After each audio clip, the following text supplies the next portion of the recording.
കൂട്ടുകാരെ, എല്ലാവർക്കും നമസ്കാരം. എല്ലാവർക്കും എൻ്റെ ചാനലിലേക്ക് സ്വാഗതം. ഇന്ന് ഞാൻ നിങ്ങളെ പരിചയപ്പെടുത്താൻ പോകുന്നത് എൻ്റെ തക്കാളി കൃഷിയാണ് കേട്ടോ. ഇതാണ് എൻ്റെ തക്കാളി തോട്ടം.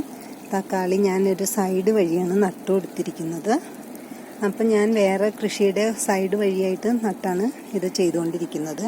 അപ്പോൾ സ്ഥലം കുറവ് മതി. സൈഡിലാവുമ്പോൾ വേറെ മറ്റുള്ള ഇതുങ്ങൾക്ക് ശല്യമൊന്നും ഉണ്ടാവില്ല.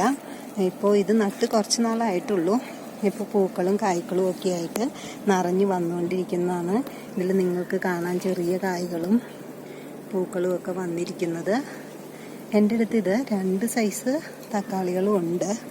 ഇത് ഞാൻ കൂടുതൽ വളപ്രയോഗങ്ങളൊന്നും നടത്തുന്നില്ല. വീട്ടിലുണ്ടാക്കുന്ന കമ്പോസ്റ്റും പിന്നെ കഞ്ഞിവെള്ളം പുളിപ്പിച്ചതൊക്കെയാണ് ഇതിന് ഒഴിച്ചു കൊടുക്കുന്നത്. ഞാൻ ഇടയ്ക്കിടയ്ക്ക് ഇത് നടാറുണ്ട്. ഒന്ന് പോകുമ്പോഴത്തേക്കും അടുത്തത് അങ്ങനെ നട്ട് എൻ്റെ വീട്ടിലേക്ക് ആവശ്യത്തിനുള്ള തക്കാളി എനിക്ക് കിട്ടാറുണ്ട്. പിന്നെ ആർക്കെങ്കിലുമൊക്കെ കൊടുക്കാനും ഉണ്ടാവാറുണ്ട്. ഈ തക്കാളി നിങ്ങൾ കാണുന്നില്ലേ, ഇത് സാധാരണ തക്കാളിയാണ്. ഇത് കൂടാതെ വേറെ ഇനം നമ്മുടെ ആപ്പിൾ തക്കാളിയും ഉണ്ട്. ഇതാണ് ആപ്പിൾ തക്കാളി. ഇതും വളരെയധികം കൊലയായി ഉണ്ടായി വരും കേട്ടോ. ഇത് ഇത്തവണ ഇത്തിരി വെള്ളത്തിൻ്റെ ബുദ്ധിമുട്ട് വന്ന് നന കുറഞ്ഞത് കൊണ്ടാണ് ഇങ്ങനെ നിൽക്കുന്നത്. എന്നാലും ഇനി നനച്ചു കൊടുത്തു കഴിയുമ്പോൾ ഇത് വളരെ നന്നായിട്ട് വരുന്നതാണ്. ഞാനിതിന് കൂടുതൽ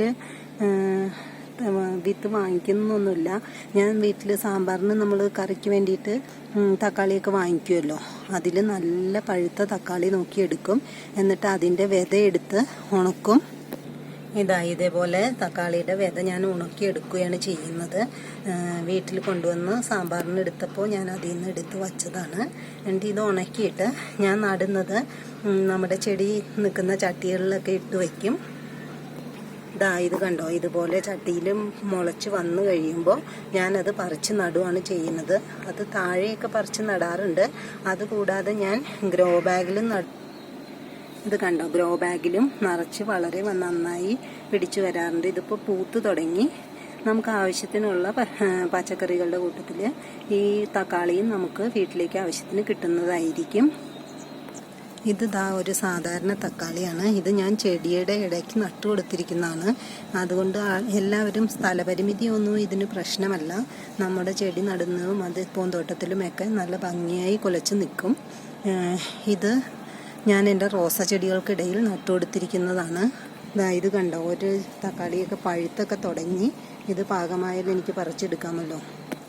അപ്പം ഞാൻ വിചാരിച്ചു എൻ്റെ തക്കാളിയൊക്കെ ഈ എല്ലാവരെയും കാണിച്ച് ആർക്കെങ്കിലുമൊക്കെ പ്രചോദനമായി അവരൊക്കെ നടുവാണെങ്കിൽ എല്ലാവർക്കും നല്ലതാണല്ലോ. എല്ലാവരും സ്ഥലപരിമിതിയാണെന്നൊക്കെ പറഞ്ഞിരിക്കുന്നത് ആ പ്രശ്നമില്ല എന്ന് അറിയുകയും ചെയ്യുമല്ലോ. ഇങ്ങനെയൊക്കെ നട്ടാലും ഉണ്ടാവുന്നുണ്ട് എന്ന് മനസ്സിലാക്കുക. അധികം വളങ്ങളോ ഒന്നും പ്രയോഗിക്കണ്ട. അപ്പം നമുക്ക് ഒരു ഉന്മേഷമൊക്കെ കിട്ടും ഇതൊക്കെ നടുവൊക്കെ ചെയ്ത് അതിൻ്റെ കായ്കളൊക്കെ പറിക്കുമ്പോൾ. അപ്പോൾ എല്ലാവർക്കും ഇതൊരു പ്രചോദനമാവട്ടെ. എൻ്റെ ചാനലും എൻ്റെ വീഡിയോകളും നിങ്ങൾക്കെല്ലാം ഇഷ്ടപ്പെടുന്നുണ്ട് എന്ന് ഞാൻ വിശ്വസിക്കുന്നു. ഇഷ്ടപ്പെടുവാണെങ്കിൽ നിങ്ങൾ ലൈക്കും സബ്സ്ക്രൈബും ഒക്കെ ചെയ്യുമല്ലോ. അതോർത്തിട്ടാണ് ലൈക്ക് ചെയ്യുക സബ്സ്ക്രൈബ് ചെയ്യുന്നതൊക്കെ ഞാൻ പറഞ്ഞുകൊണ്ടിരിക്കാത്തത്. അപ്പോൾ എല്ലാവരും ലൈക്ക് ചെയ്യുകയും സബ്സ്ക്രൈബ് ചെയ്യുമെന്നൊക്കെ കരുതുന്നു. ഇനി അടുത്ത വീഡിയോയുമായി കാണാം. Okay, by.